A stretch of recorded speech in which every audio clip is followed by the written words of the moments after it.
Які чыноўнік раззлаваў Лукашэнку, да якіх праблем рыхтуюць беларусаў, а таксама чаму Вадзім Пракоп'еў крытыкуе Сяргея Ціханаўскага. Вітаем, сябры! Гэта наша Ніва, і зараз мы ўсё вам раскажам. Сёння Лукашенко правёў асабістую сустрэчу з прэм'ер-міністрам Аляксандрам Турчыным, якому выказаў усе свае прэтэнзіі да ўрада. Прычым Лукашенко, як звычайна, у выразах не стрымліваўся. Перед разговором с вами запросил информацию о косяках правительства. Затым Лукашенко сам жа і агучыў галоўныя праблемы. Тем не менее, у нас отставание и по сельскому хозяйству, пусть там доля процента, но отставание и по промышленности. Промышленность – ваш вопрос. Вопрос номер один. Организовывайте, напрягайте, продавайте. Потому что экспорт у нас, что больше всего напрягает, просел на 2,5%.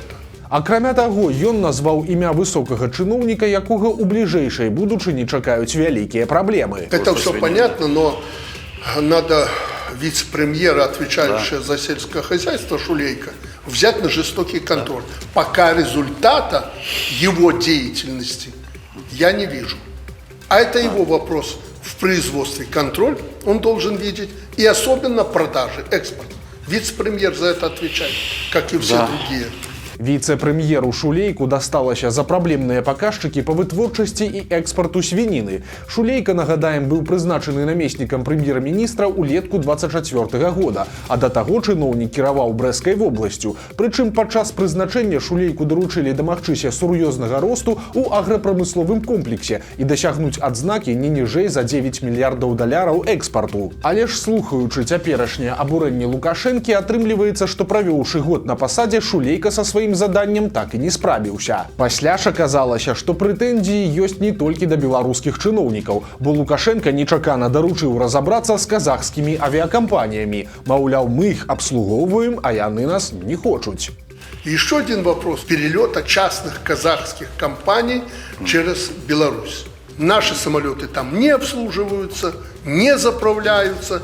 Российские точно такие они заправляют и обслуживают, белорусские нет.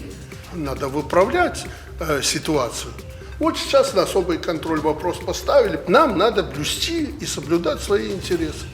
Если они совпадают с другими странами, хорошо. Не совпадают, ищем компромисс. То есть по-человечески. Потому что Казахстан нам не чужая страна. Это страна, с которой мы Евразес. Мы всегда имели хорошие отношения с Казахстаном. Портить эти отношения не надо. Но інтарэс надо блюсці. Праўда, з гэтага блытанага маналогу так і не зразумела, які адказ казахам падрыхтаваў Лукашенко. Паказальны і яшчэ адзін анекдатычны момант. Аказалася, што на беларускіх складах ляжыць 30 000 тонн нікому не патрэбнага масла. І тут Лукашенко прапанаваў сваё геніяльнае рашэнне, да якога раней ніхто не дадумаўся. Надо посмотреть вокруг. Это же не дело, в мире народ голодает, а мы не все можем продать. Но если масло не покупают, ну так меньше надо его производить просто. Абсолютно верно. И других продукций. Вадзім Пракоп'еў загаварыў пра Сяргея Ціханаўскага, а Ціханаўскі пра Мікалая Лукашэнку. На думку Пракоп'ева, Ціханаўскаму варта змяніць свае падыходы і ў медыа, і ў палітыцы. Напрыклад, не часціць са стрымамі, а выходзіць у эфір радзей, каб не замыліваць вока гледачу, а таксама лепш бы з'ехаць ад Святланы за акіян. Пракоп'еў лічыць, што Ціханаўскаму не варта заставацца своеасаблівым кансортам пры жонцы, а трэба увогуле перабрацца ў Амерыку. І такую прапанову ён тлумачыць тым, што ён хоча зрабіць Сяргея самы магутны беларускі інструмент уплыву ў Злучаных Штатах. Маўляў, у Ціханаўскага біяграфія як галівудскі сцэнарый, хапае энергіі, і на амерыканцаў ён робіць вельмі добрае ўражанне. Таму Пракоп'еў мяркуе, што Ціханаўскаму самае месца ў Вашынгтоне, а не ў Вільні. Праўда, як Сяргей Ціханаўскі адрэагаваў на такую ідэю, невядома, але Вадзім Пракоп'еў запэўнівае, што ён ужо данёс такія свае думкі да Сяргея. Цытата. «Сёння я зрабіў спробу адгаварыць яго ад мітуслівых медыйных паводзін і папрасіў не ператварацца ў назойлівага блогера». Канец цытаты. Сам жа Ціханаўскі тым часам працягвае сваю паездку па Злучаных Штатах. Там ён сустрэўся з журналістам Сайманам Шустарам, які нядаўна рабіў вялікае інтэрв'ю з Аляксандрам Лукашэнкам. Па словах Ціханаўскага, Шустар расказаў, што ў Мінску асабіста гаварыў з Мікалаем Лукашэнкам, і ўзровень халоднай ідэалагізаванасці Мікалая нават яго спалохаў. Мікалай нібыта лічыць, што Беларусь увогуле мусіць быць часткай Расіі, але ж падкрэслім, сам амерыканскі журналіст такога публічна ніколі не казаў, і цяпер гэтая версія існуе выключна ў пераказе Сергея Ціханаўскага. Польшча прыняла важнае рашэнне. Мяжа з Беларусю ўсё ж будзе адкрытая. Рух паміж дзвюма краінамі адновіцца 25 верасня, і пра гэта заявіў прэм'ер-міністр Польшчы Дональд Туск. Нагадаем, што мяжу закрывалі ў сувязі з беларуска-расійскімі вучэннямі і на нявызначаны тэрмін. Але ў апошнія дні і ў Варшаву, і ў Мінск прыязджалі высокія кітайскія чыноўнікі, якія падобна паўплывалі на тое, каб памежны рух аднавіўся, і адпаведна аднавіўся транзіт кітайскіх тавараў у Еўропу. З'явіліся трывожныя навіны. Суполка незалежных чыгуначнікаў паведамляе, што ў першай палове верасня Расія перакінула ў Беларусь буйную партыю боепрыпасаў. Гэты груз дастаўляўся ў прамежку з 1 па 17 верасня. Затым снарады размяшчалі на артылерыйскіх базах Міністэрства абароны Беларусі. Прычым чыгуначнікі запэўніваюць, што хоць дастаўка боепрыпасаў і ажыццяўлялася падчас правядзення вучэнняў, аднак яна не была звязаная з вайсковымі манеўрамі. Каранік кідаецца капустай, а беларусаў рыхтуюць да новых падаткаў і новага дэфіцыту. Яшчэ вясною знайсці нармальную капусту на паліцах беларускіх крамаў было складана. Цяпер жа падобна капусты ажно зашмат, бо прапаганда пачала публікаваць відэа з дажынак, у тым ліку і з удзелам самых высокапастаўленых чыноўнікаў. У адным з такіх ролікаў былы міністр і віцэ-прэм'ер, а цяпер кіраўнік Акадэміі навук Уладзімір Каранік гуляе капустай у баскетбол. Глаза связать. Нет, глаза сюда, буду мой телефон. Давайте поддерживать меня, товарища!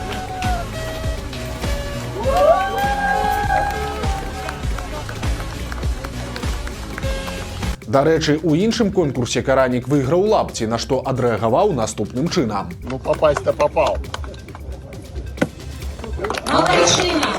Малый круг.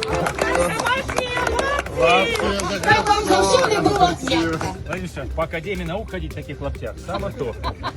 Не, мы будем их вручать худшему работнику месяца. Але ж ёсць і не вельмі вясёлыя моманты, бо падобна, што пасля праблемаў з бульбай Беларусь чакае дэфіцыт яблыкаў. Прэм'ер-міністр Аляксандр Турчын шчыра прызнаў неўраджай гэтай садавіны. Прычынай стала складанае надвор'е, якое прывяло да праблем. Напрыклад, у адной з фермерскіх гаспадарак Наладзечанскага раёна ураджай яблыкаў склаў толькі 10-ую частку ад леташняга. Ёсць і яшчэ адно важнае паведамленне ад чыноўнікаў. У Беларусі з'явіцца новы падатак, які закране багатых грамадзян.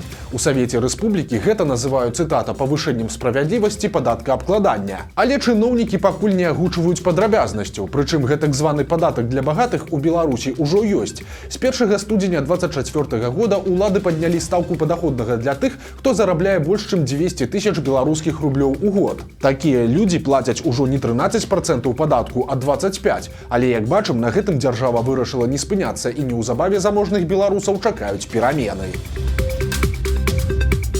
На беларускай атамнай электрастанцыі паказалі унікальны грузавік. Гэта машына для перавозкі ядзерных адкідаў, якая была распрацаваная спецыялістамі жодзінскага завода «БелАЗ» адмыслова для гэтых мэтаў. Машына будзе выкарыстоўвацца для перавозкі кантэйнераў з адпрацаваным ядзерным палівам ад станцыі да чыгуначнага транспарту. Затым гэты груз адправіцца на пераапрацоўку ў Расію. Тым часам суполка былых сілавікоў Белпол сцвярджае, што атрымала закрытую інфармацыю на блізкую тэму. Па іх звестках сховішча для радыёактыўных адкідаў пабудуюць і ў Беларусі, усяго за 22 кіламетры ад літоўскай мяжы. Белпол запэўнівае, што такое рашэнне Лукашенка прыняў у сярэдзіне жніўня 25 года. На праект плануецца выдаткаваць 941 мільён беларускіх рублёў. А вось увод сховішча ў эксплуатацыю намечаны на 2030. Але важна адзначыць, што там будуць захоўваць не адпрацаванае ядзернае паліва, а іншыя адкіды з атамнай станцыі. Фільтры, забруджаныя матэрыялы, спецвопратку, а таксама інструменты. Сілавікі глядзяць на вас з паветра. Пасля забароны дронаў у Беларусі іх усё актыўней выкарыстоўваюць лукашэнкаўскія людзі ў пагонах. Цяпер на беларускіх дарогах з'явіцца новы знак для кіроўцаў – відэакантроль беспілотным лятальным апаратам. А гэта азначае, што траса кантралюецца дронамі. Пакуль што гэта закране толькі некаторыя дарогі Мінскай вобласці, але хутчэй за ўсё у будучыні такую інавацыю распаўсюдзяць і на ўсю краіну. Кантроль дронамі плануецца праводзіць на асабліва небяспечных участках, дзе здараецца больш за ўсё аварый ці дзе кіроўцы часта перавышаюць хуткасць. А вось на мінскай чыгунцы амапаўцы з дронамі прыглядываюць за рэйкамі і цягнікамі. Сілавікі паказалі відэа, знятае з іх беспілотніка. Афіцыйна гэта робіцца для падтрымання парадку, але хутчэй за ўсё прычына ў іншым. У сувязі з вайной і вучэннямі лукашэнкаўцы вельмі баяцца дыверсій на чыгунцы, таму і вешаюць у небе дроны, а на зямлі размяшчаюць атрады амапу. Памёр апошні з легендарных братоў Бельскіх, якія партызанілі ў Налібоцкай пушчы. Арон Бельскі сканаў ва ўзросце 98 гадоў у Злучаных Штатах. Да вайны сям'я Бельскіх жыла ў вёсцы Станкевічы каля Налібоцкай пушчы, дзе яны былі адзінымі яўрэямі. У сям'і Давіда і Бэлы Бельскіх было 11 дзяцей. Старэйшы сын Туя вучыўся ў яўрэйскай і польскай школах, служыў у польскім войску і ведаў 6 моў. Пасля нямецкага ўварвання ў 1941 годзе сям'я Бельскіх панесла вялікія страты. Двух братоў і частку родных нацысты расстралялі, і ў снежні 41 года браты стварылі ў лесе невялікі партызанскі атрад 17 чалавек. Яго камандзірам стаў Туя. З часам да атраду Бельскіх далучыліся сотні людзей, і ён стаў вядомы тым, што прымаў усіх яўрэяў, у тым ліку жанчын, дзяцей і старых, у той час як іншыя партызанскія групы часта ім адмаўлялі. Бельскія лічылі сваёй галоўнай задачай не столькі баявыя дзеянні, колькі ратаванне людзей. Маўляў, лепш выратаваць адну старую яўрэйку, чым забіць дзясяткі немцаў. З часам лагер ператварыўся ў сапраўдную вёску ў лесе, з пякарняй, кузняй, школай, бальніцай і нават вяселлямі. Пры гэтым атрад таксама удзельнічаў і ў баявых дзеяннях. Усяго браты Бельскія выратавалі ад знішчэння каля 1230 яўрэяў. Пасля вызвалення Беларусі усе браты, акрамя аднаго, засталіся жывымі, але тут на іх пачало паляванне НКВД, і Бельскія былі вымушаныя бегчы Савецкага Саюза. Браты Туя, Зусь і Арон уцяклі спачатку ў Польшчу, потым у Палесціну, а ў сярэдзіне 50-х пераехалі ў ЗША. Там яны жылі ў Брукліне, дзе працавалі ў транспартнай сферы. Гісторыя братоў Бельскіх нават была экранізаваная ў Галівудзе. У 2008 годзе выйшаў фільм з назвай «Выклік», дзе Тую Бельскага граў вядомы акцёр Дэніэл Крэйг. Туя Бельскі памёр у 1986 годзе, Зусь Бельскі у 1995, а вось малодшы Арон яшчэ доўга жыў у Маямі, дзе сканаў 22 верасня. Трагічная гісторыя здарылася на фестывалі «Літбір». Там святочны выступ скончыўся смерцю, але не чалавека, а коня. Падчас выступу клуба «Залатая шпора» вершнікі паказвалі розныя трукі з халоднай зброяй, і ў нейкі момант няўдала кінутае кап'ё проста на вачах публікі трапіла ў грудзі аднаму з каней. Жывёлу хутка вывелі і шоу працягнулася, але пазней стала вядома, што конь памёр. Цяпер гледачы вырашылі агучыць гэтую гісторыю. Маўляў, каб у далейшым прадухіліць такія выпадкі, дзе ёсць пагроза як для жывёл, так і для людзей, бо кап'ё магло прыляцець і ў гледачоў. У клубе «Залатая шпора» інцыдэнт пацвердзілі, але адзначылі, што гэта першы такі выпадак за 20 гадоў. Па іх словах, усе магчымыя меры былі прынятыя максімальна хутка. Ветэрынар прыехаў нават з Мінска, але выратаваць каня, на жаль, не атрымалася. Вось такія навіны аўторка. Падпісывайцеся на канал, стаўце лайкі альбо дызлайкі і выказвайце заўвагі ў каментарах. І, канешне, чытайце нашу Ніву, глядзіце нашу Ніву і любіце Беларусь. Да сустрэчы заўтра.